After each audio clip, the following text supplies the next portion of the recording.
हरे कृष्णा कृष्णा कृष्णा हरे हरे, हरे राम राम राम हरे हरे। हरे कृष्णा कृष्णा कृष्णा हरे हरे, हरे राम राम राम हरे हरे।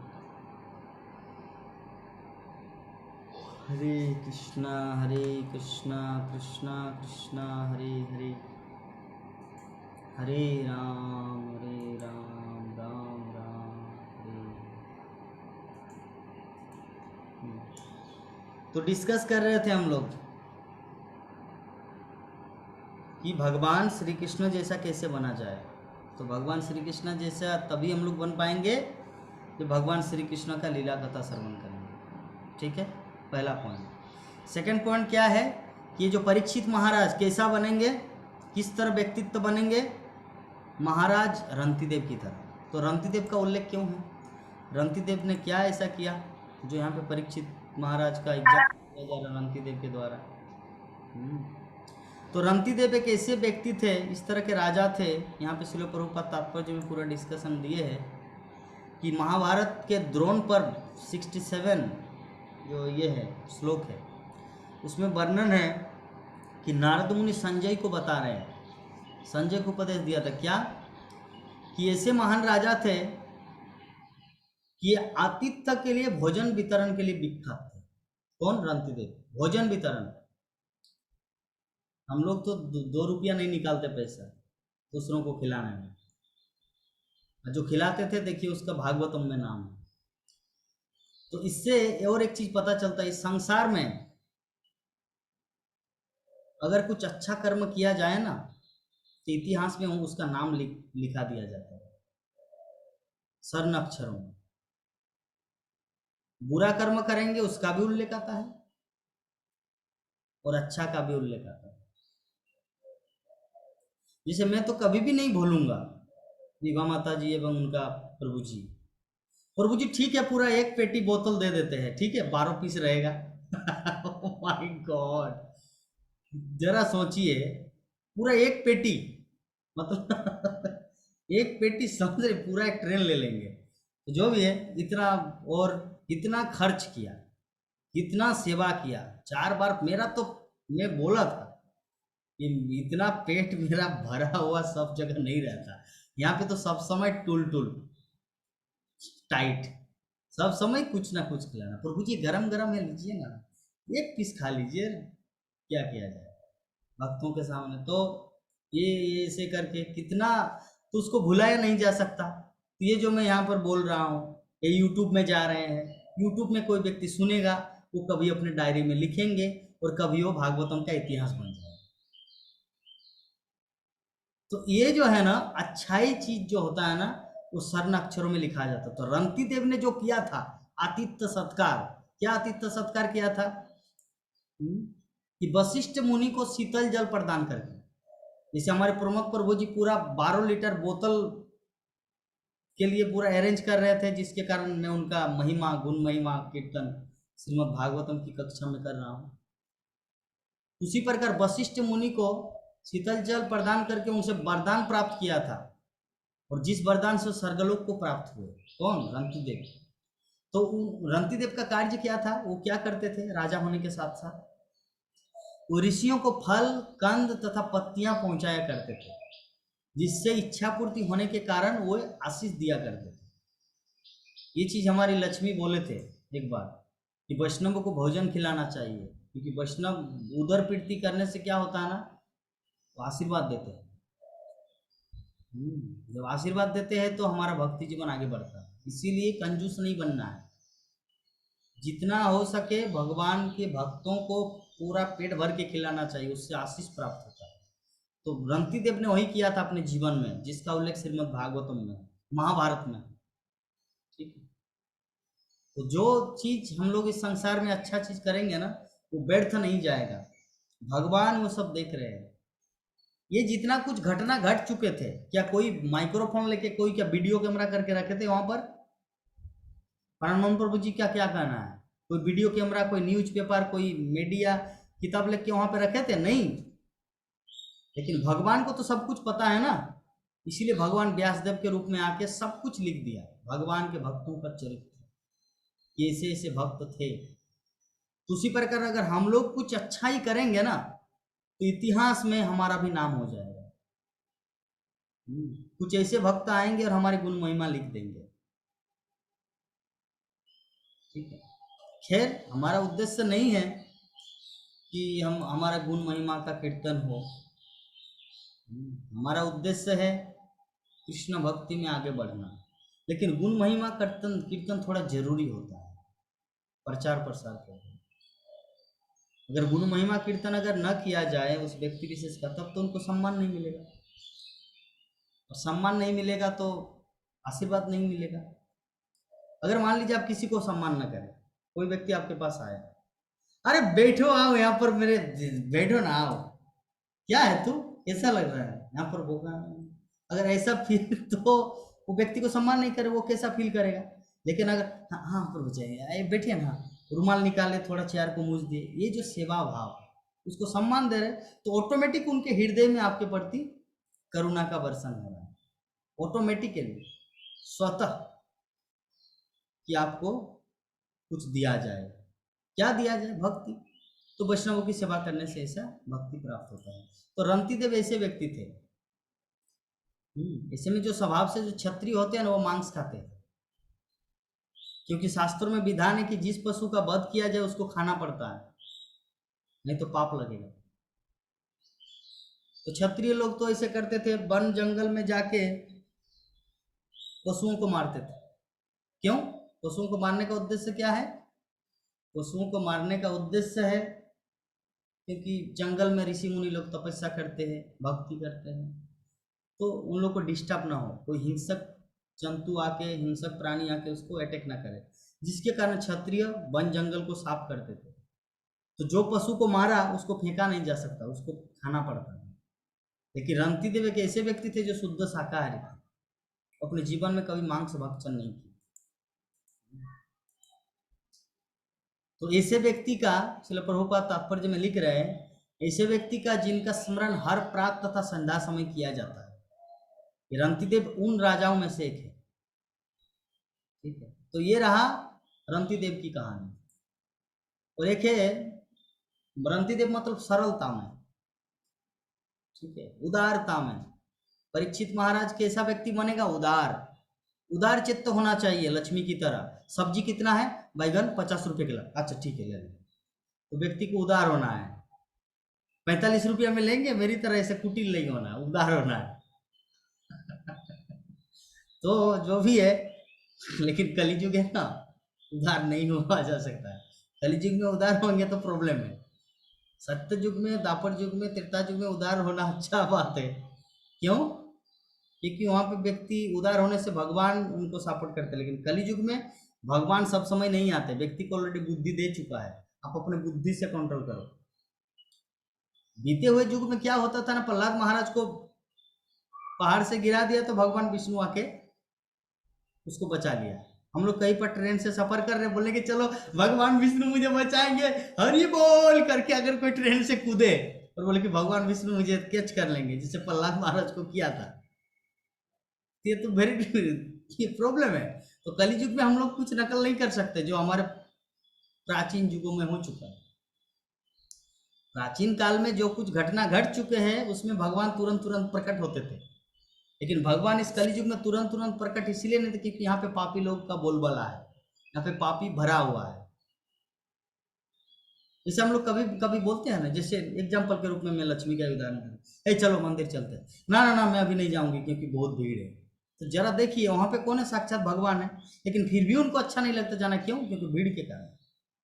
तो उसी प्रकार भगवान भी यद्यपि अपने भक्तों के लिए इस जगत में आना चाहते हैं, लेकिन फिर भी कलि युग में क्यों नहीं आते? क्योंकि पापी है लोग।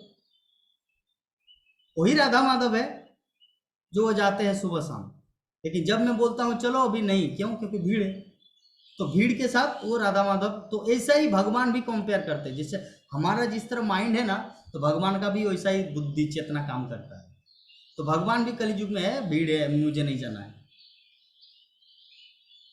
तो इसीलिए हम लोग को क्या करना है, ट्रेन में कूदना नहीं, ट्रेन से चलिए प्रहलाद हरि बोल बोल के अगर कूदे प्रहलाद महाराज की तरह भगवान विष्णु के बचाएगा, मरना पड़ेगा।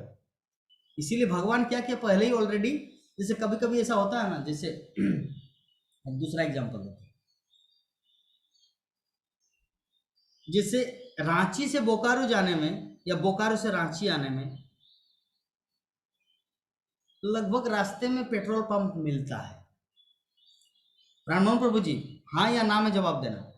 बोकारो से रांची आने में लगभग पेट्रोल पंप रास्ते में मिलता है, लेकिन कुछ कुछ ऐसा भी क्षेत्र होता है, कुछ कुछ ऐसा भी जगह होता है जहां पर आपका 100 किलोमीटर तक पेट्रोल पंप नहीं है। तो उस समय क्या किया जाता है, गाड़ी को पूरा फुल टैंक किया जाता है। तो भगवान श्री कृष्ण भी कलियुग के जीवों को इस तरह बुद्धि दिया है ताकि मैं बार बार मुझे आना ना पड़े, अर्थात बार बार पेट्रोल भरना ना पड़े, क्योंकि रास्ते में पेट्रोल नहीं है। इसलिए पहले बुद्धि डाल दिया कि तुम अपनी बुद्धि से बचना है। ट्रेन में जंपिंग करके नृसिंह बचाएगा नहीं, आपको बुद्धि से नहीं, नहीं बाबा, कलियुग है, नहीं बचाएगा, भगवान इस समय नहीं आते। तो भगवान ऑलरेडी वो बुद्धि दिए, मतलब पेट्रोल ऑलरेडी गाड़ी में भरा हुआ है। समझ गए प्रभु जी, अंडरस्टैंड? भगवान क्यों नहीं आते कलियुग में रोज रोज? क्योंकि पापी लोग हैं। ठीक है, तो जो विषय वस्तु है हम लोग समझ गए रंती देव के बारे। तो जयाति के बारे में बताया गया है। तो जयाति महाराज क्या थे? विश्व के महान सम्राट थे। और समस्त जो महान राष्ट्र है उनके आदि पूर्वज थे। और किसका पुत्र था जयाति महाराज? महाराज नहुस के पुत्र। तो महाराज नहुस के जो बड़े बड़े पुत्र थे, अर्थात नहुस के पुत्र थे और अपने बड़े भाई अर्थात जयाति महाराज के बड़े भाई जब जोगी हो गए, ऐसा होता है ना, जैसे एग्जांपल चैतन्य महाप्रभु। चैतन्य महाप्रभु जब छोटे बच्चे थे, लिटिल बॉय, तो विश्वरूप संन्यास ले लिया। तो अगर राजा बनना लिखा है, अगर जगन्नाथ मिश्र अगर राजा होता तो विश्वरूप के जाने के बाद राजा कौन होता? चैतन्य महाप्रभु होते, निमाय होते राजा। तो उसी प्रकार तो जजाति जो है वो छोटे भाई है और नहुस से उनका पिता, तो जजाति के बड़े भाई थे, तो उन्होंने संन्यास ले लिया।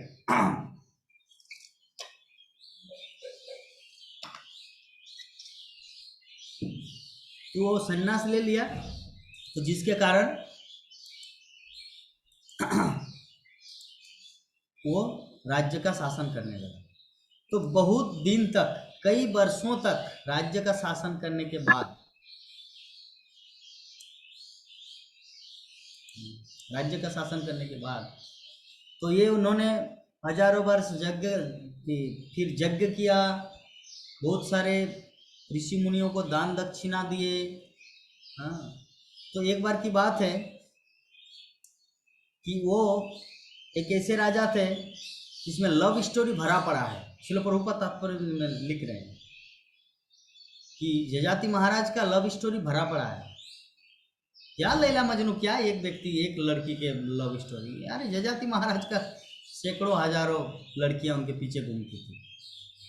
इस तरह के महाराज थे वो। ठीक है, आजकल का क्या है, आजकल का तो लड़का लड़की के पीछे भागता है और बोलते हैं love story. Real love story लड़की लड़का के पीछे भागेगा, जो हमारे इतिहास साक्षी है। तो जजाति महाराज जैसे व्यक्ति थे, ऐसे महापुरुष थे, तो जिनके पीछे इतने सारी लड़कियां भागती थी।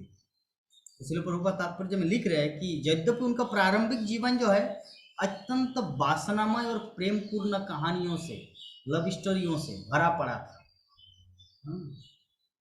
तो देवजानी, जैसे बताया गया कि देवजानी के प्रेम पास में फंस गए थे कौन? जजाति महाराज, जो शुक्राचार्य की सर्वाधिक प्रिय पुत्री थी। तो देवजानी जो है ना, उनसे विवाह करना चाहती थी, किंतु ब्राह्मण की पुत्री होने के कारण जजाति ने पहले उसे स्वीकार करने से इनकार कर दिया। जरा देखिए पहले के युगों के व्यक्ति का कितना मेंटेलिटी, कितना हाई उच्च था। कि नहीं, अगर मैं ब्राह्मण की पुत्री से शादी करूं और जो पेट में जो बच्चा होगा वो बनेगा शूद्र, तो वर्ण संकर होगा, वो ना ब्राह्मण है ना क्षत्रिय है, अघोरी कहीं का, ऐसा होगा। तो इसीलिए जजाति महाराज इनकार कर रहे थे, बोले कि नहीं नहीं, मुझे नहीं करना ब्राह्मण की पुत्री से शादी। लेकिन बाद में बहुत कुछ शास्त्रीय एग्जाम्पल समझाने के बाद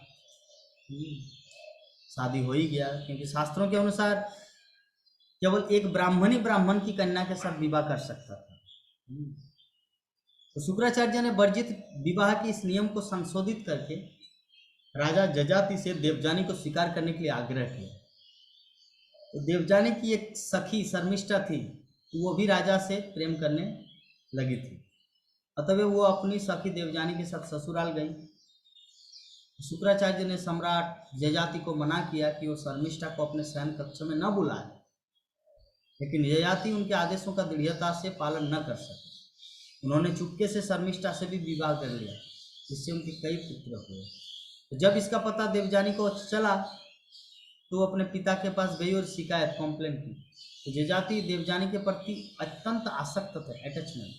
अतः जब वे उसे बुलाने अपने ससुर के घर गए तो शुक्राचार्य ने क्रुद्ध होकर उन्हें शाप दे दिया कि वो नपुंसक हो जाए। तो ययाति ने अपने ससुर से विनती की कि वो श्राप को वापस ले ले, लेकिन मुनि ने ययाति को यौवन लौटाने की शर्त के तौर पर उनसे कहा कि वो अपने पुत्रों का यौवन लेकर उन्हें वृद्ध एवं नपुंसक हो जाने दें। तो हम लोग जानते हैं ये सब घटना है, जो उनका 4 पुत्र था, उनमें से यदु ने दिया था, जदू ने उनको यौवन दिया था, क्योंकि लक्ष्मी अलग फिलोसॉफी बोलते हैं, लेकिन मुझे शायद यही सुनने को मिला है कहीं पर, भागवतम में भी कहीं पर लिखा है कि यदु ने उनको दिया यौवन, जिसके कारण जजाति महाराज प्रसन्न हो गए। और प्रसन्न होने के बाद यदु को बोले कि मैं तुम्हें आशीर्वाद देता हूँ कि तुम्हारे कुल में भगवान श्री कृष्ण आविर्भाव होंगे। ये भी एक मैं किसी क्लास में सुना था, पता नहीं वो कैसे बोलते हैं, कहाँ से बोलते हैं, आई डोंट अंडरस्टैंड, बट यही होना चाहिए। लेकिन I don't understand why. Yadu 4 बेटा है, उनमें से कौन कौन सा पुत्र, बोलिए, हाँ बोलो।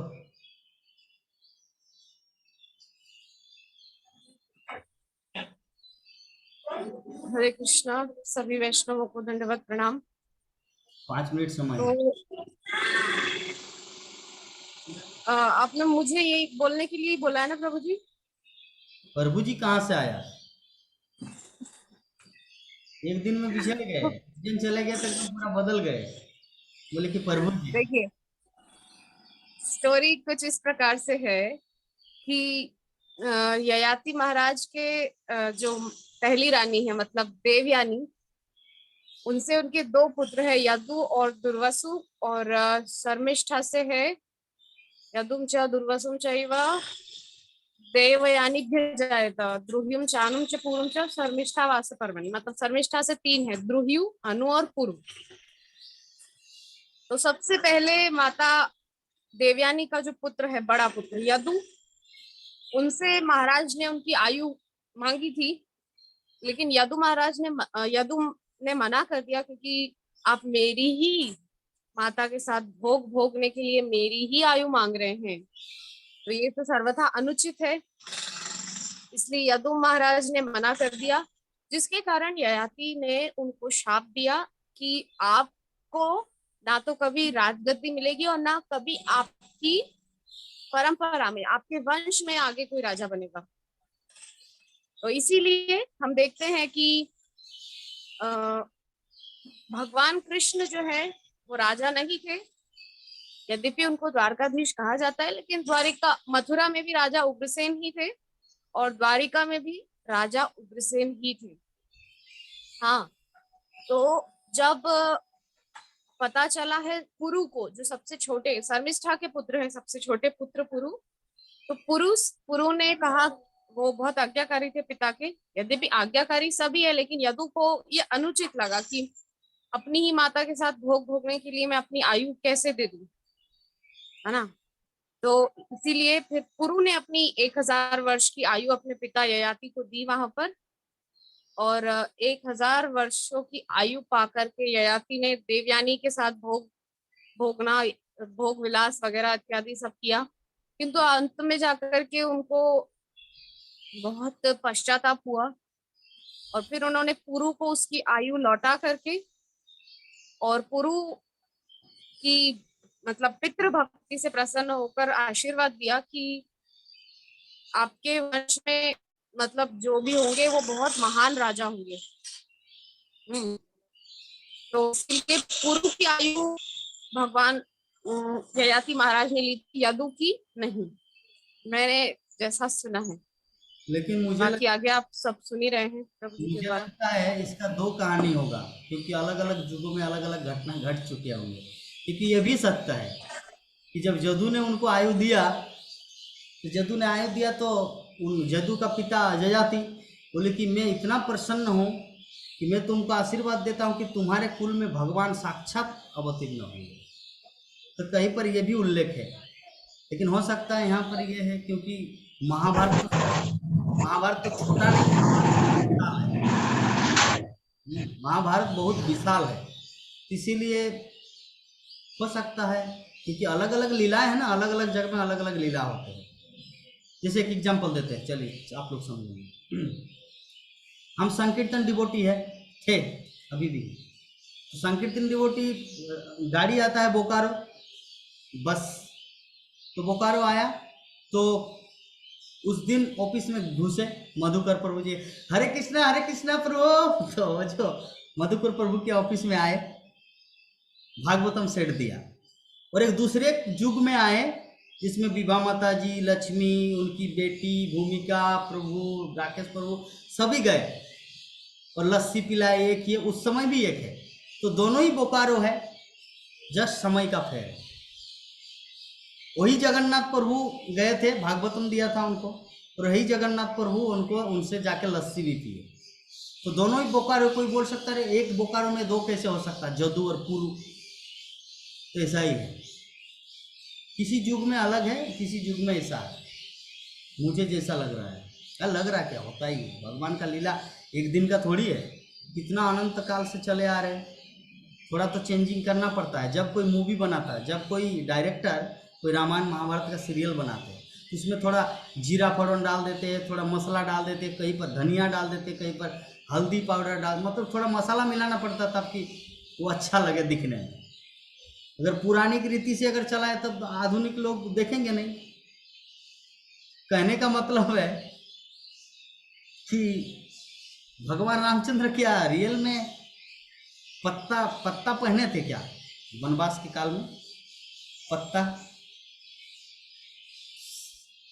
नहीं, मैं हाँ या ना मैं जवाब नहीं चाह रहा। आप लोग क्या ऐसे में आदि काल में इसे बोला जाता है कि पत्ता पहन के लोग रहते थे, तो अगर रामानंद सागर उसको पत्ता का निर्माण कर, हाँ आधुनिक काल प्राचीन काल में कपड़ा कहाँ था, क्योंकि वहाँ पे तो कोई फैक्ट्री नहीं थे, मीनू साड़ी या कोई ऐसा तो कोई कंपनी था नहीं, तो हो सकता है वो सभी पत्ता ही पहन के रहते थे। पूर्व काल में फैक्ट्री कहाँ, फैक्ट्री का निर्माण तो अमेरिका से कुछ दिन पहले हुआ।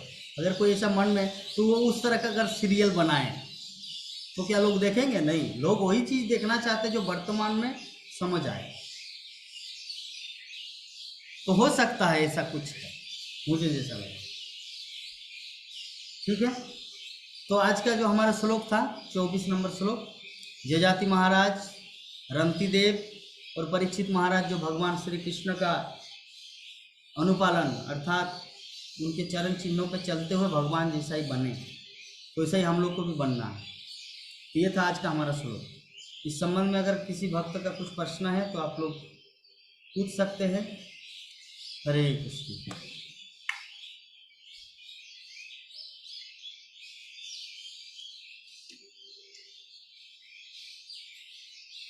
माता जी, एनी क्वेश्चन यू हैव?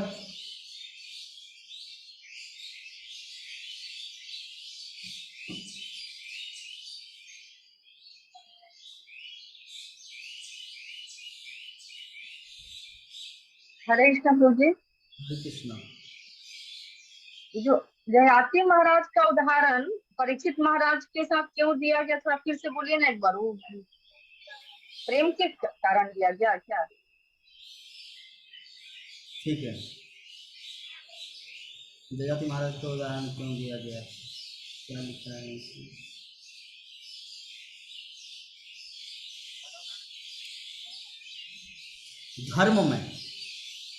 धर्म में महाराज जजाति की भांति हो।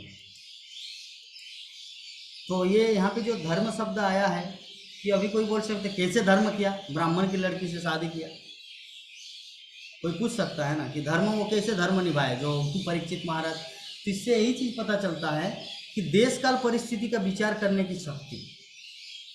एक्चुअली पहले तो मना कर रहे थे, अर्जुन पहले मना करते थे, नहीं नहीं मुझे युद्ध नहीं करना, लोगों को नहीं मारना है, लेकिन बाद में जब भगवान श्री कृष्ण समझाए तो समझ गए। उसी प्रकार जजाति पहले मना करते, नहीं नहीं नहीं, मैं निधि शर्मा ब्राह्मण की लड़की से शादी नहीं करूंगा, लेकिन बोले कि नहीं, देश काल परिस्थिति का विचार कर उनको उद्धार करना है। ठीक है, तो यह देश काल परिस्थिति के अनुसार चलना, तो इसी को कहते धर्म। धर्म का मतलब जो परिस्थिति अनुसार चले, इसीलिए परीक्षित महाराज को उदाहरण दिया गया है। तो परीक्षित, अभी कोई प्रश्न कर सकता प्रभु जी कैसे, और थोड़ा क्लियर कीजिए कि परीक्षित महाराज भी वैसे क्या चीज धर्म में किए जो जैसे जजाति महाराज न चाहते हुए किए, फिर भी उसको धार्मिक माना गया है। तो परीक्षित महाराज ने ऐसा क्या किया जो न चाहते उसको धार्मिक माना गया है, उसके साथ कंपेयर क्यों किया? इसका एग्जाम्पल है कि जब श्रृंगी ऋषि ने श्राप दिया तो उनका बाप आया, उनका पिताजी रात के 12 बजे पूरा के परीक्षित महाराज को बोला, ये काम करो, वो जो श्राप है ना मैं लौटा देता हूँ, मेरा बेटा मूर्ख है, कुछ नहीं जानते, ऐसे चला दिया आपको, अब छोड़ दो। तो परीक्षित महाराज बोले नहीं नहीं, मैं भले मर जाऊं लेकिन ब्राह्मण का श्राप झूठा नहीं होना चाहिए। तो इसे कहते धर्म। इसीलिए परीक्षित महाराज को धार्मिक तुलना दिया है जजाति महाराज के। ठीक है, तो कल क्लास होगा 8 बजे, भागवतम क्लास मायापुर टीवी में। आप लोग संभव हो तो देखना है, नहीं तो बाद में तो देखेंगे ही। राजगुरु पूजा कौन कौन सुने?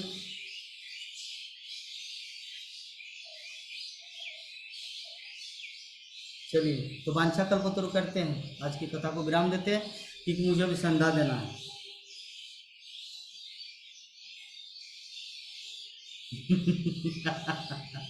संध्या देना, ठीक है। वांछा कल्पतरुभ्यश्च कृपा सिन्धुभ्येव च पतितानां पावनेभ्यो वैष्णवेभ्यो नमो नमः। हरे कृष्णा कृष्णा कृष्णा हरे हरे, हरे राम राम राम हरे। जय जगत गुरु श्रील प्रभुपाद की। ग्रंथराज श्रीमद् भागवत महापुराण की। अनंत कोटि वैष्णव की। समवेत गौर भक्त जय गौर ब्रह्मानंद। हरि हरि बोल।